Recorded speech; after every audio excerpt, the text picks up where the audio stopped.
তিতলি খুব ছোট্ট আর মিষ্টি মেয়ে।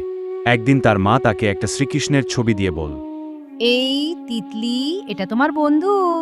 যখন কোনো বিপদে পড়বে তিতলি বন্ধুকে সেই ডাকবে। দিন থেকে ছবিটাকে সত্যিই বন্ধু ভেবে নিল।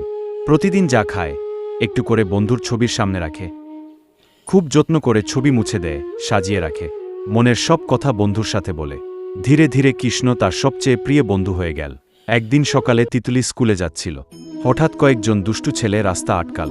তারা তিতলিকে ঠেলে দিল, তার ব্যাগ কেড়ে নিল, চুল টেনে মারতে শুরু করল। তিতলি খুব কেঁদে উঠল। আমাকে বাঁচাও। হঠাৎ আশ্চর্য ব্যাপার, চারদিকে এক আলো জ্বলে উঠল। তিতলি চোখ মুছে দেখে শ্রীকৃষ্ণ স্বয়ং দাঁড়িয়ে আছেন।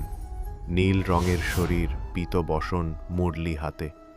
তার মুখে শান্ত হাসি, কিন্তু চোখে দুষ্ট ছেলেদের জন্য প্রচণ্ড রাগ। দুষ্ট ছেলেরা কেঁপে উঠল। শ্রীকৃষ্ণ গম্ভীর গলায় বললেন, তিতলি আমার বন্ধু, ওকে আর কখনো কষ্ট দেবে না। দুষ্টু ছেলেরা ভয়ে দৌড়ে পালিয়ে গেল।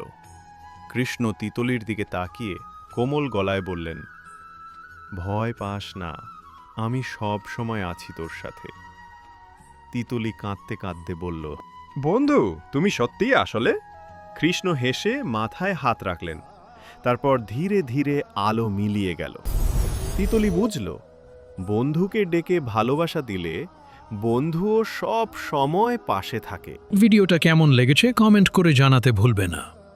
পারলে চ্যানেলটা সাবস্ক্রাইব করে দিও।